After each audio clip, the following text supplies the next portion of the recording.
Hey everybody, Smart Silver Stacker here. Hope you're all doing well on this lovely Monday afternoon. One thing that's doing very well today is the price of both gold and silver. Both metals are in the green today, and while today's gains are small fractional gains, what both metals are doing is they are holding on to the big gains they put on Friday. On Friday, silver was up almost 8%, gold was up almost $50 in one trading session.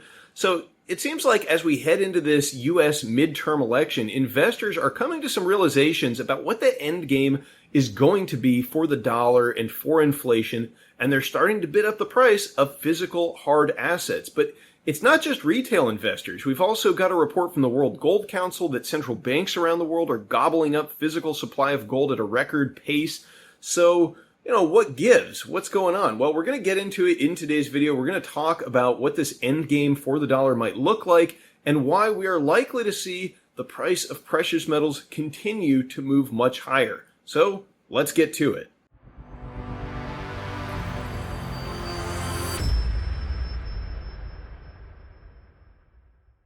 Thanks for tuning in to today's video, everybody. I hope you enjoy it and you get some value from it. If you do, please do give it a big thumbs up down below. And today's video is brought to you by SD Bullion. Don't forget to check them out with the link down in the description. Okay, so we just got this report from the World Gold Council that central banks are buying up more gold than at any other time in recorded history. In quarter 3 of 2022, central banks around the world, they bought more gold than in any quarter on record. And if you take the period from January to September, so the first 3 quarters of 2022, central banks bought more gold than in any annual period on record since 1967. And now, just in the past few days, we're seeing gold and silver both catching a major bid. We've got premiums on physical bullion products that are going through the roof. And right now, if you want to buy a 1-ounce silver round, you're probably going to pay about $5 over the spot price. And this is indicative that the supply of physical metal is getting very tight. Now, I know I'll get some comments down below saying, oh, there's no physical precious metal shortage. It's just dealers trying to rip you off. Well, that's not true because, dealers right now, they're paying over spot for many types of physical silver bullion. And that has rarely occurred throughout history. So, it seems like the supply of physical bullion is getting very tight. Central banks are moving into precious metals. Retail investors are also moving into precious metals in a big way. And, if you've been watching this channel for a while, that probably shouldn't come as much of a surprise because you should be aware that we are facing the biggest debt bubble in human history. We have got record inflation. We have got rising geopolitical tensions. Just think about that. We've got Eastern Europe, Ukraine and Russia duking it out. That doesn't look like it's going to get resolved anytime soon. In fact, it looks like it's escalating. We've got Iran and Saudi Arabia and Israel possibly all about to come to blows. The Iranian Revolutionary Guards posting videos of a simulated drone attack on a Saudi Aramco facility.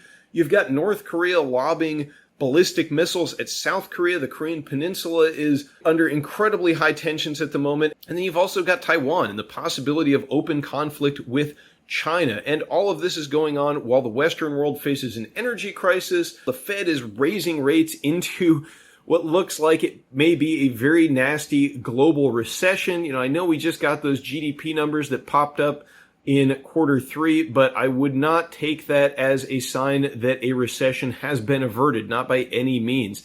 And, one thing that is going on right now, we're heading into the U.S. midterm elections. And I just want to comment on this briefly. I don't get too political on this channel. I'm fairly politically agnostic myself. I don't have a lot of faith in politicians' ability to fix things. But around this time of year, around election time, it always seems like there's this kind of euphoria among voters on both sides that if they can just elect the right party, then all of these structural problems are going to go away. All of these issues, high gas prices, high inflation, record deficit spending, this is all going to get fixed somehow if we just can elect the right people into office. And I just want to point out that, that is a fairy tale. There's no way that's going to happen.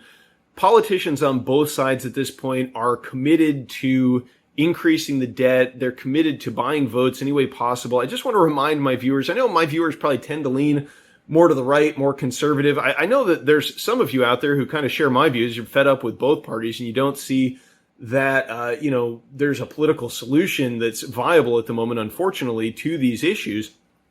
But I think there's also a significant portion of you who think if we can just get the current clown out of office, that things are going to get better. And, everybody's entitled to their views. I do think that voting and democracy and representative government is, better than the alternative, some kind of authoritarian fiat government like they enjoy in many parts of the world. But still, we shouldn't have too much faith in politicians. Just keep in mind that the last president, he signed his name to stimulus checks, and it's not just the current administration which has racked up all of this debt and is responsible for this inflation. I mean, certainly they're making the problem a lot worse, but this is a problem that has been decades in the making, and both parties have contributed to it equally. So, that's my bit to say on the elections. But one thing that I would like to share with you today is a post from Kim Dotcom. So if you're familiar with him, he is the founder of Mega Upload. He had his house, I think in New Zealand, raided by commandos a couple years ago because of copyright infringement. So safe to say this guy is not a real friend of the establishment. And he has a take on what's going on in Ukraine and in the world and with inflation that's fairly apocalyptic. But unfortunately, I don't see a lot of fault with what he's saying. So I want to read this Twitter thread that he started a couple days ago to you. And you can share your take on what he had to say in the comments down below. What's the root cause of the U.S. proxy war in Ukraine? Most people don't have a clue. Let me explain. It all started after the 2007-2008 financial crisis that originated in the U.S. The reliability of the U.S. government as a partner in global financial affairs was destroyed. In 2009, Russia hosted the first BRICS summit to establish a better international financial system with China, India, Brazil, South Africa, and later with future BRICS partners. In short, a new multipolar order. BRICS is challenging the U.S. dollar reserve currency status. That started a new Cold War with Russia and China. U.S. national debt is now at $31 trillion. Total U.S. debt is at $92 trillion. And total U.S. unfunded liabilities are at $172 trillion. And all of that without any U.S. government surplus to pay for any of it. Only more debt and money printing. The U.S. government knows that without the reserve currency status, it is bankrupt. Without money printing on the backs of other nations, it's simply game over for the U.S., but not just for the U.S. The EU and most Western democracies followed the U.S. model of endless debt and money printing. That's why they stand with the U.S. and support the escalating actions that seem totally illogical to most people. Why is the EU sacrificing prosperity for a U.S. proxy war in Ukraine? Because if the U.S. is collapsing, they collapse too. Their alliance is glued by the fear of failure. BRICS Plus was on track to launch its new global financial system by 2030. Ukraine is the tool for conflict with Russia, and Taiwan is the tool for conflict with China. Eventually, the U.S. and NATO will be at war with Russia and China. They simply don't have another choice. It's either war with Russia and China to stop BRICS Plus or the financial collapse of the U.S., EU, and the entire debt and money printing circus. It was never about the people of Ukraine. Ukraine is a sideshow. The main event is yet to come.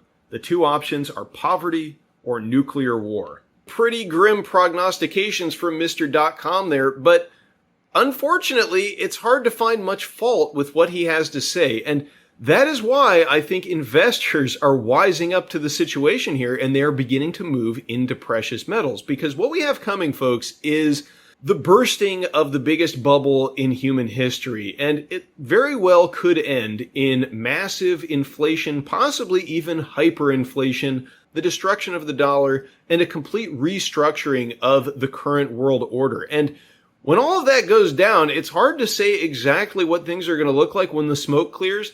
But one thing's for sure, assets with no counterparty risk are something that you want to have in that kind of environment. And that is why I believe gold and silver, especially physical, tangible bullion that you can hold in your hand, is becoming very attractive to investors around the world. And central banks, they're not exactly what I would call dumb money. I know that central banks, sometimes their representatives say things when they're trying to jawbone the market, which make them seem completely clueless. Take Jerome Powell's quote. What did he say?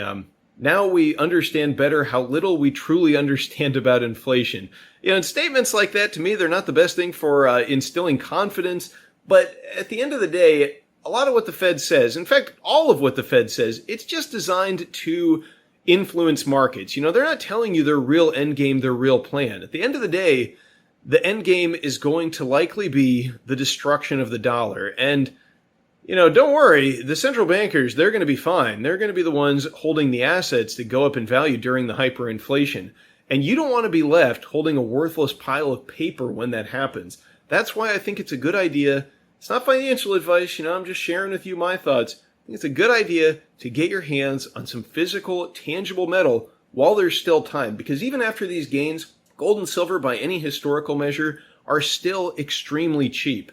So leave me a comment down below to let me know what you think about the topics I covered in today's video. If you disagree and you think there's a way that the election can fix the problems that we're facing, please share that in the comments. I would love to hear what you have to say, even if you don't agree with me. And with that being said, I do just want to say a big thank you to all of you for tuning in. Thank you all very much for watching. I will catch you next time. Stay safe and happy stacking, everyone. Smart Silver Stacker, out.